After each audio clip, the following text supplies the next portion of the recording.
किस किसान के पास 50 लाख और 70 लाख की पोकोमैन मशीन खड़ी हुई है? एक भी किसान हिंदुस्तान के अंदर दिखाएं। किन किसानों के पास बुलडोजर खड़े हुए हैं खेतों में? किन किसानों के पास क्रेनें खड़ी हुई हैं? ये कहां से लाई जा रही हैं? कौन इन्हें प्रायोजित कर रहा है? ये गुंडों और मवालियों की टोली वहां पर इकट्ठी है, जो जनता को बराबर परेशान करने के लिए वहां पे इन्हें जनता की परेशानी का कोई वो नहीं है सबब। इनकी मांगें देखिए, इनकी मांग क्या है? हमारे लोन माफ़ कर दिए जाएं। आप ये बताइए कि कल को हम भी कहें हमारा गाड़ी लोन माफ़ कर दीजिए, आप कहें हमारा पर्सनल लोन माफ़ कर दीजिए, नहीं तो दिल्ली को बंधक बना देंगे और वहाँ पे हम बैरिकेड तोड़ देंगे। तो ऐसे तो पूरे हिंदुस्तान में हर वर्ग है जो लोन लिए बैठा है, सबका लोन माफ़ हो जाएगा क्या? और जो किसानों का नाम लिए, ये किसान नहीं, ये जमींदार बोले जाते हैं। फॉरेन फंडिंग अगर ना हो तो मुझे बताइए, कश्मीर से कन्याकुमारी तक एक किसान का नाम लीजिए जिसके पास पोकोमैन मशीन और बुलडोजर और क्रेन हो। एक किसान का आप नाम ले लीजिए। ये कहां से आ रही हैं? कहां से इसकी फंडिंग हो रही है? और ये चाहते हैं कि दिल्ली घुसें। मैं कहता हूं कि इनकी जांच कराई जाए। जिस एमएसपी की ये बात चल रही है वो अगर लागू कर दी जाए तो उसका बजट भारत सरकार पे जो पड़ेगा वो 17 लाख करोड़। माने आप अंदाजा लगा लिए कि अगर भारत के विकास का आधा पैसा अगर इनके एमएसपी में लगा दिया जाएगा तो मुझे ये बताइए कि क्या करेंगे बाकी लोग? जो मोदी जी लोगों को, गरीबों को घर दे रहे हैं, बना के कहां से दिए जाएंगे? जो मोदी जी सिलेंडर दे रहे हैं कहां से आएंगे?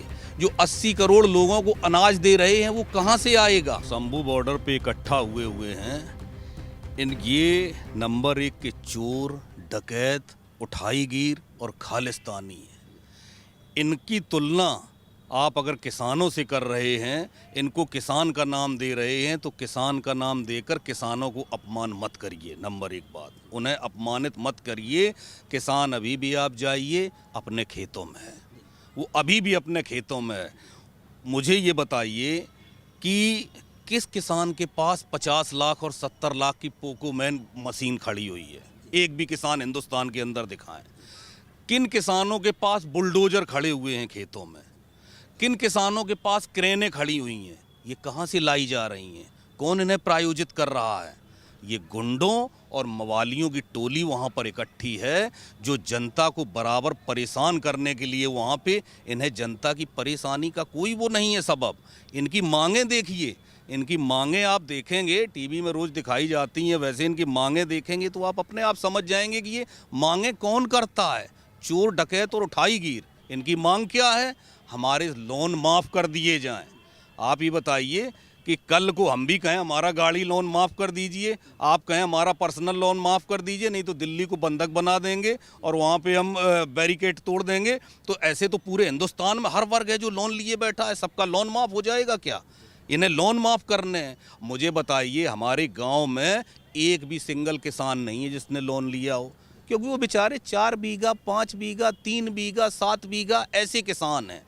और जो किसानों का नाम लिए, ये किसान नहीं, ये जमींदार बोले जाते हैं, जिन्होंने छोटे किसानों की ज़मीनों को हड़पा है।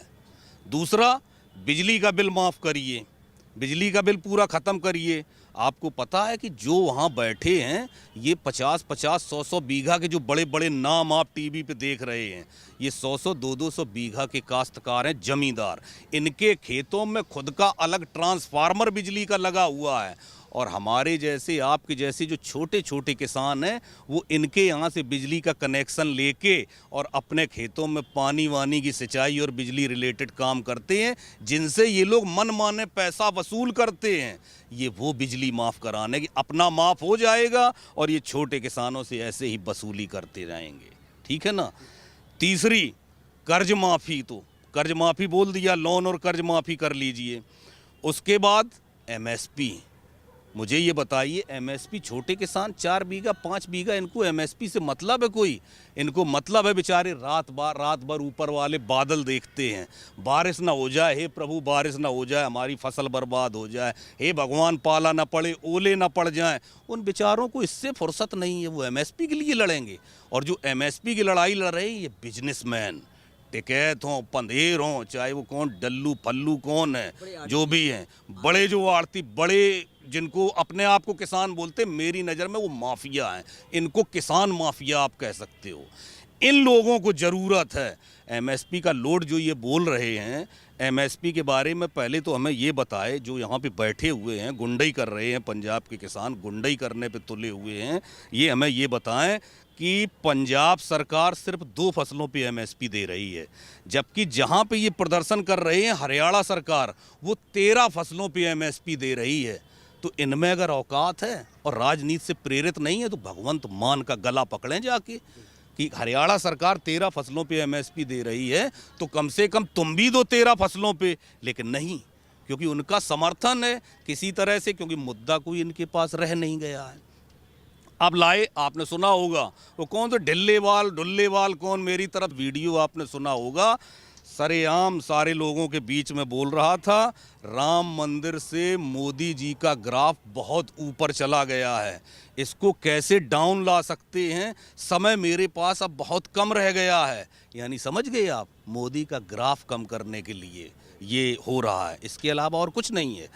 दूसरे वो देखो कहाँ पहुँचा टिकैत आज, आपने देखा होगा उत्तराखंड में ऊधम सिंह नगर, आपको पता है कि वहाँ सिख कम्युनिटी है जो पाकिस्तान से आए थे शरणार्थी रिफ्यूजी, वो वहाँ पे बसे हुए हैं। उत्तराखंड का जो तराई क्षेत्र है ऊधम सिंह नगर, वहाँ से लेके आ रहा है, वहाँ से चिंगारी भड़का रहा है कि वहाँ पे ट्रैक्टर लेके चलो और वहाँ पे हंगामा करते हैं चल के, क्योंकि अब इसका पश्चिम उत्तर प्रदेश में कुछ रहा नहीं।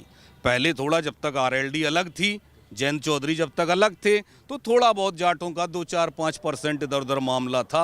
अब बीजेपी के साथ आ गए, मोदी जी के साथ आ गए, इसके साथ कोई है नहीं, तो अब क्या करें। तो कहाँ मरा जाके आप देखिए ऊधम सिंह नगर में, वहाँ पे जाके भड़का के और ट्रैक्टर की, हम तो ट्रैक्टर मार्च करेंगे। मुझे आप बताओ, आप भी एक गाँव से आते हैं, हम भी एक गाँव से आते हैं, कितने किसानों के पास ट्रैक्टर है आज के भी भारत में, कितने लोगों के पास ट्रैक्टर है, किस छोटे किसान के पास ट्रैक्टर है।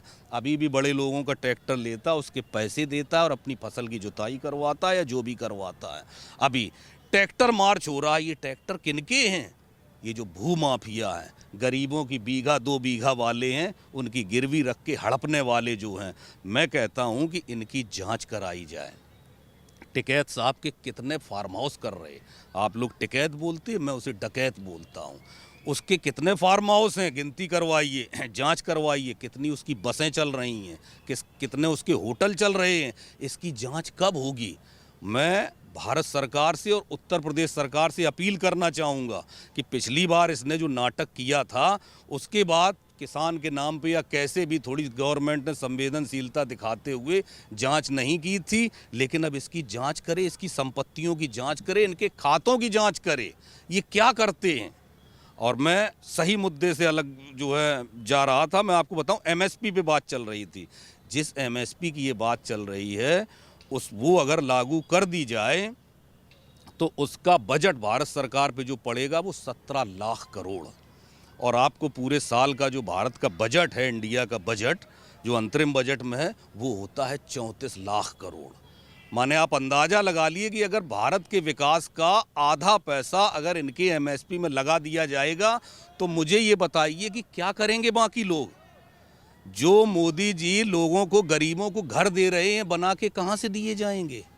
जो मोदी जी सिलेंडर दे रहे हैं, कहाँ से आएंगे। जो 80 करोड़ लोगों को अनाज दे रहे हैं, वो कहाँ से आएगा। जो शौचालय बनवा रहे हैं, वो कहाँ से आएगा। जो नल से जल की योजना दे रहे हैं हर गांव में पहुंचाने के लिए, वो पैसे फिर कहाँ से आएंगे। अगर आधा बजट इनको दे दिया जाएगा तो क्या होगा। और चलो आधा बजट तब है जब आप अपने राज्य में लागू करवा लें।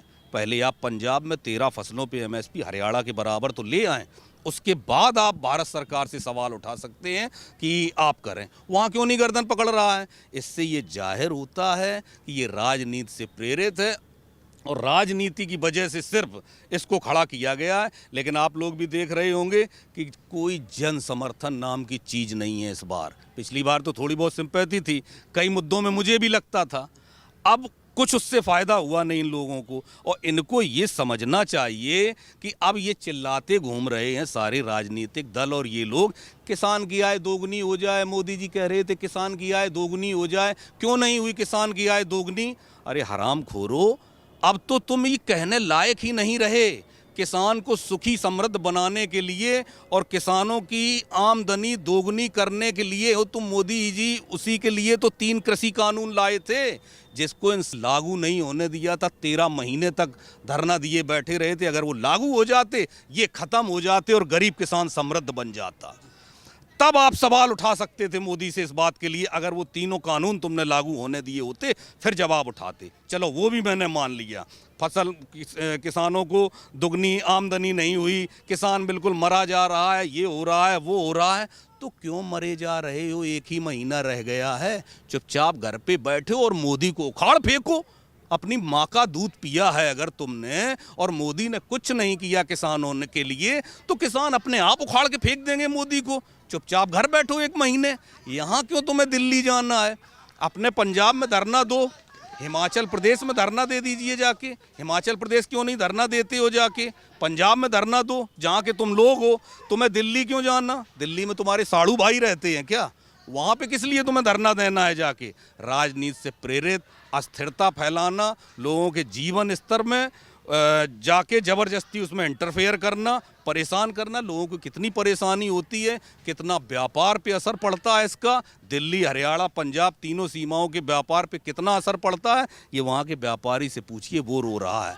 ये तो कुछ माफिया हैं जो ऐसा करने में लगे हुए हैं बर्बादी के लिए। चंडीगढ़ हाई कोर्ट ने भी बोला कि आप प्रोटेस्ट करने के तरीके से जाओ, जो आप पूरा का पूरा कबीला, जैसे जैसे कबीले जाते थे, तलवारें, डंडा और ये तमाम जो है ट्रैक्टर लेकर के पूरा हुजूम जो है जा रहा है, और जो कि अलाउ भी नहीं है नेशनल हाईवे पे। भगवंत मान जो है वहाँ पर जो है आम आदमी पार्टी के मुख्यमंत्री है, और यहाँ पर केजरीवाल जी कहते हैं कि हम इसलिए जो है यहाँ पे सख्त एक्शन नहीं ले सकते क्योंकि दिल्ली में हमारे पास पुलिस नहीं है। लेकिन पंजाब ऐसा राज्य है जिसमें कि उनके पास लॉ एंड ऑर्डर जो है ये राज्य का हिस्सा होता है। वहाँ पर ये क्यों कंट्रोल नहीं कर पा रहे कि भाई तब तरीके से जो है प्रोटेस्ट करने के लिए दिल्ली जाओ? क्यों नहीं रोका गया है इन लोगों को, जो ये हरियाणा बॉर्डर पे जो है हरियाणा सरकार को रोकना पड़ रहा है?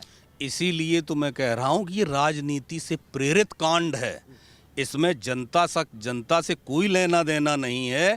आप देखिए वहाँ फूट पड़ी हुई है, वहाँ के वीडियो आप देखिए, वहाँ पे युवा बोल रहे हैं कि मुझे बरगला के लाया गया है, तुम्हें खाना खिलाया जाएगा, खाना खाओगे, खाना पीना, दारू मिलेगी, खाना मिलेगा, रहने को मिलेगा, ऐश करने को मिलेगी, और तुम्हारा जो नुकसान होगा तुम्हारे यहाँ का बिजनेस व्यापार का, वो भी उसकी भरपाई होगी। चलो वहीं पे लेटो चल के, वहीं गद्दे लगे हुए हैं, दारू की गाड़ियाँ, टैंकर के टैंकर वहाँ लगे हुए हैं। इनको आप फॉरेन फंडिंग अगर ना हो तो मुझे बताइए, कश्मीर से कन्याकुमारी तक एक किसान का नाम लीजिए जिसके पास पोकोमैन मशीन और बुलडोजर और क्रेन हो। एक किसान का आप नाम ले लीजिए। ये कहाँ से आ रही हैं, कहाँ से इसकी फंडिंग हो रही है? और ये चाहते हैं कि दिल्ली घुसें। चंडीगढ़ हाई कोर्ट ने ये बोला हुआ है कि अपने सीमित अधिकारों के तहत आप आंदोलन करें। आंदोलन की धरती है हिंदुस्तान, यहाँ आंदोलन होता है, कोई बुराई नहीं है। बात करिए।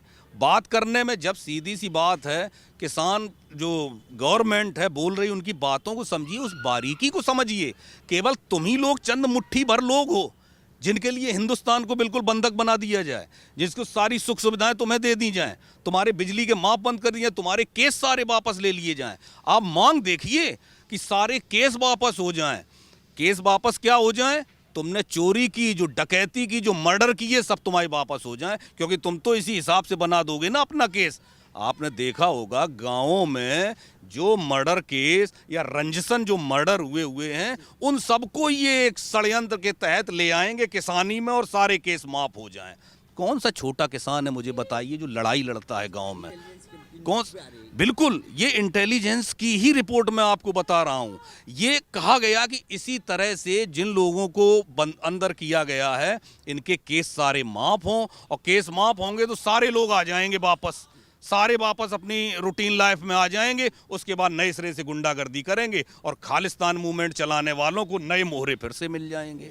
कहानी खत्म। ये है इनका। केस माफ करो, कौन सी बताओ बात हुई कि केस माफ करो? ये बोलो कि किसानी से रिलेटेड जो केस हों, लेकिन उसमें भी बात नहीं बनेगी। ये अपने गांव की रंजिश वाले केसों को किसानी पे ही ला के तौल देंगे आके, और वहीं पे कहेंगे कि ये जो है वापस लिए जाएं, लोन माफ कर दिए जाएं। मतलब तुम हो कौन? तुम हो कौन? सारी बैंकों को बंद करना है तुम्हें, सारे देश को बर्बाद करना है। मान लिया तुम कहते हो कि 10 करोड़ किसान हैं, मैं कहता हूं 10 करोड़ तो छोड़ दो, तुम जितने गुंडे हो 10,000 भी नहीं हो। तुम 10,000 के लिए 1 अरब 40 करोड़ लोगों को तुमने बर्बादी की ठेका लिया हुआ है। तुमने वहाँ दारू पी के और पतंगों से ड्रोन गिराने की कोशिश कर रहे हो, कील उखाड़ रहे हो। जाओ पंजाब में क्यों नहीं गर्दन पकड़ते हो? पहले वहाँ MSP लागू करवाइए, उसके बाद केंद्र सरकार से मांग कीजिए जो आपको करनी है। सीधा सा हिसाब है। कोई फायदा नहीं। कोई फायदा नहीं। इस बार जनता पूरी तरह से जानती है। और आप अंदाजा लगा लीजिए, टिकैत को ऊधम सिंह नगर जाना पड़ा, वहाँ पे लोगों को भड़का के लाना पड़ा, क्योंकि वहाँ खालिस्तान अटैच, वो भी आपको पता है, रिफ्यूजी सरदारों का एरिया है। ऊधम सिंह नगर तराई क्षेत्र जो उत्तराखंड का पड़ता है, यहाँ से ले आता अपने, यहाँ से अपने गांव से कितने ट्रैक्टर लाए हैं जरा पता लगाए कोई, फिर मैं बताऊंगा कि कितने ट्रैक्टर वहाँ से आए हैं। तो जनता अब इस बार बिल्कुल नहीं है इनके प्रति, बल्कि ये 4-6 लोगों को बीन बटोर के और इन्हें ऐसे पीछे बसेला चलाया जाए, अब की बार उठा के आधा फुट पीछे से उचका दिया जाए इनको, ये बिल्कुल ठीक हो जाएंगे और इनका कोई इलाज नहीं है।